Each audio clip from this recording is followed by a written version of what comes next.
All right, some breaking news we are following. 2 people are in the hospital after a bad crash in western Douglas County. This happened near 264th and Dodge.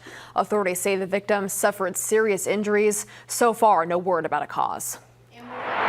Just into the newsroom now, Walmart is sending a warning that it is not immune from President Trump's tariffs. CNN is reporting it plans to raise prices on some items as the global trade war brings the company's costs up.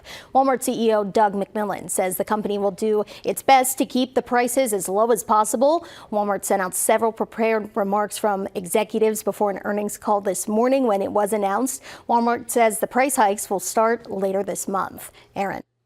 More top stories now before you go. A bill addressing transgender athletes has advanced at the Unicam.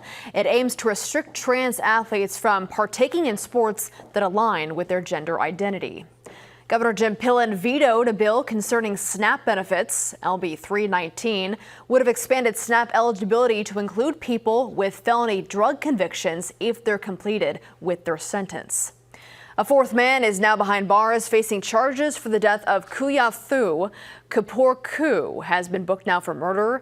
The arrest comes a week after 3 other suspects in the case appeared in court on related charges. OPD is hosting a police memorial service today. This will recognize officers from all across the metro area agencies who have dedicated their lives to protect communities. The event starts at 11 a.m. at police headquarters. Happening today, the Nebraska Diaper Bank and Methodist Health System are partnering up to address the growing need for diapers. The Be the Change diaper drive starts at 7 a.m. and then ends at 6.